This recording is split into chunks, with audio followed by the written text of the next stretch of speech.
Nagpapatuloy ang muling pagsasama-sama ng mga Gilas players sa inaabangang Gilas Camp sa Inspire Sports Academy. Ang unang good news ay dumating na si Carl Tamayo and may balita na nag-join na daw si Justin Brownlee. Malabo sa ngayon si Jamie Malonzo, although matagal nang sinabi ni Coach na hindi siya makakapaglaro this window. Samantalang si AJ Edu ay ongoing pa ang treatment ng kanyang tuhod na nasaktan na naman bago umuwi ng Pilipinas.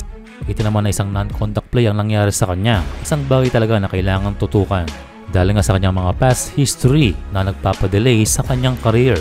Pero sa kabila ng nangyari, still thankful dahil naka-join pa ng camp si AJ, nakapaglalakad at nagdadasal pa para sa team. Kung sakaling hindi maglaro si AJ, still understandable.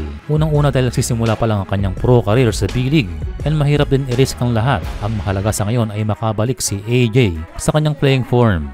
Ito'y para din sa kanyang kinabukasan dahil mas importante ang long-term career and given na rin naman na siya ay permanent na sa Gilas.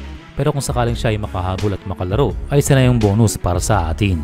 Sabi nga nila, secret weapon. Ang isa pang good news, technically clear na si Kai Sotto sa paglalaro sa New Zealand at Hong Kong dahil natapos niya na ang concussion protocol. And ayon sa Gilas, siya ay good to go. Sa ngayon ay magandang development na mayroon tayong Fajardo at Sotto, ang same bigs na ating hinarap noon sa FIBA OQT sa Latvia. O sa ganyang meron ng system ay mas makakapag-focus ang ating mga players sa pagpapakondisyon. Hindi na masyadong alalahanin ang chemistry at hindi na masyadong mauubos ang oras sa pagtuturo. Kagaya nito, 5 araw na nga lamang ay baka mag-hole pa kung ituturo pa ang system. So that's the good side of Coach Tim Cone's program. Kaya kung sakaling merong malate sa training camp ay hindi na sila masyadong mangangapa.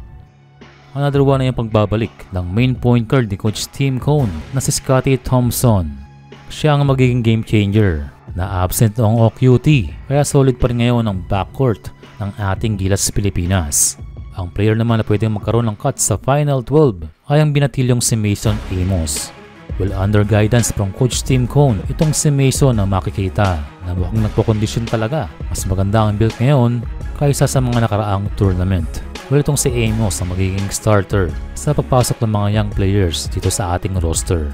Maaaring naisip din naman niya ni Coach Tim, bukod sa mga nakapilang players sa national team, ay may mga next-gen Gilas na kailangan na mag-level up ng kompetisyon. Sa ngayon, kailangan pa rin ng tiwala para sa ating national team coach. Maraming duda noon nang magtungo sa FIBA OQT sa Latvia. Pero pinakita at pinatunayan ni Coach Tim Cone na walang imposible.